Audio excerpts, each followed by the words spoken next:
Well,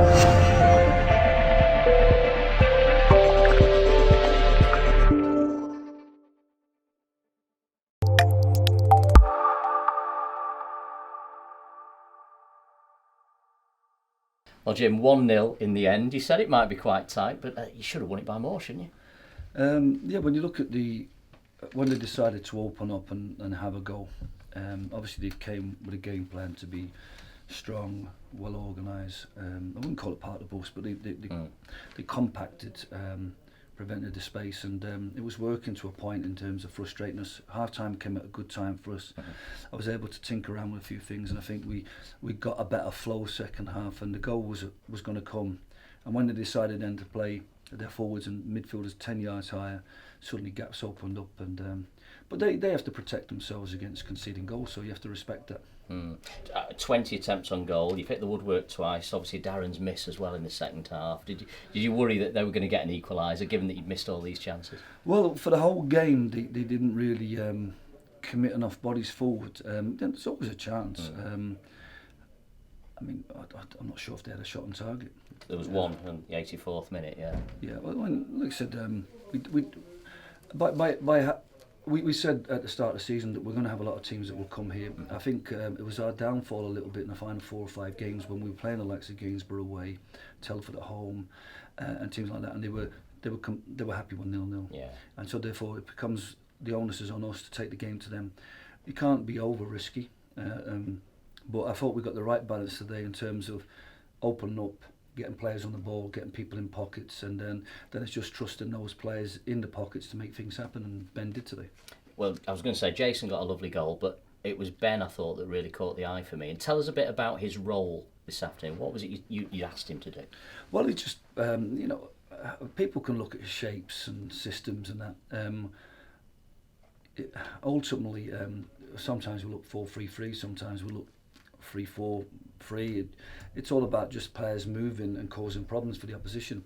Ben was operating off the left. The only time I was disappointed with him was when he operated too far across the pitch in Matty Warburton and Sam Minahan's area. But once he stuck to his little role, I think wingers have to be educated nowadays in terms of you can't always just stand wide and get the ball and take people on. You have to be versatile in terms of coming off your shape, causing problems in pockets, pulling fullbacks out of holes and releasing your own fullback, or playing little balls down the middle. And we worked really hard Monday, Tuesday and Thursday on these aspects.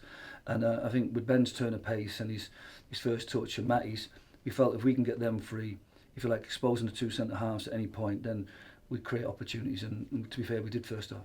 Jason's on 7 goals now, but if there is a black spot from today, it's the fact that both he and Ben seem to pick up ankle injuries. What's the issue? Yeah, strangely, both seem to pick up the injuries in the goal. Yeah. Obviously they're going to get put under extreme pressure when you're trying to cross and when you're trying to finish. I wouldn't be overly concerned if we were playing next Saturday, but obviously with the game being on Monday, there's a natural concern. And like what happened with Harry Winter, we can't really expect people to turn around injuries within 48 hours. So they are doubts, and we've been already discussing contingencies and what we might do. But look, I suppose a positive is that they are only minor ones. But I'm not the type of manager that would strap people up and ask them to risk it, especially when you're going to play on an astral pitch against a team that would be uncompromising in their approach. Yeah. So what we need to do is just manage the injuries. We've trained hard this week, especially the players who have not been playing. They come on and had a little bit of an impact. It'd be difficult to ask them to play 90 minutes, but we just have to manage the squad, and got a couple of good academy players that are right. We've got players that are available to us like George West and Adam Etches, so everybody's going to get used. What we don't want to do is over-risk two important players, and if they're not available for Monday, then we'll look forward to having them available next Saturday when we play Bradford Park Avenue. Your new signing, Tom Walker, it was almost a dream debut, his first touch, almost scoring at the Cheadle end, but he's got something about him, hasn't he? Yeah, well, I'm not overly fooled by players' impact. On the ball, he looked good. He looked like he could carry the ball. He looked like he could slip people in. He had a sharp pass. He broke with great pace, and I would have put my money on him because he is a very assured finisher in them situations. But he did everything right. You know, he's put it down the side of the keeper. It's off the ball where he needs to work hard in terms of creating opportunities to get on the ball and make him, you know. But him and Darren caused them all sorts of problems second half, playing as a 10 and a 9, which you wouldn't expect because we normally play with a platform player. But what we're learning as a team is not to kick it as long as much. So we're not using the battering ram, the 9, in the old-fashioned way. We're starting to work the ball up the pitch and across, and then if you get people in pockets and people that turn the pace, they cause centre-halves all sorts of problems. You mentioned Darren there. I mean, after that miss, it would have been easy to go and hide, wouldn't it? But he didn't, and you could see him trying to make amends for it. No, Darren's trained really hard this week, and you know, I mean, he's shown glimpses of his potential. I think when you've had such a long injury layoff, you get into a mentality where it's hard to find your adrenaline. And all Darren has to do is find his adrenaline, his desire and hunger. And the same with Tom. They're obviously class players. They played at a higher level. They've got something, a turn of pace, they're dynamic, they can score goals, and they can create things. So it's just really about them. I can't do much about the confidence. Obviously, they'll go home and be half sleeping on that and thinking it would have been nice to score. But it didn't cost us. We got a 1-0 win. And on another day, you'd expect both of them to finish them sort of opportunities. But as a team, we finished really, really strongly, and a bigger scoreline wouldn't have flattened us. But I'm kind of pleased in the way that it was 1-0. It sends a message that it was quite a professional display, and doesn't get us too overly confident about what we are, because we beat Macclesfield 5-2, and I think we thought it was going to be easy, and I think we know it's going to be hard. We have to work hard. We have to break teams down. We have to do things that are effective, and we have to continue doing that, whether it be Gainsborough, Telford, or the top sides. And you're well placed going into that game now. 1 place and 1 point outside the playoffs, 2 wins off top spot, and you're still the only team to have taken any points off Harrogate so far this season, which must give you some encouragement. Well, Harrogate are going to be a good side. They're fit, they're well organised, and they've got a goal threat.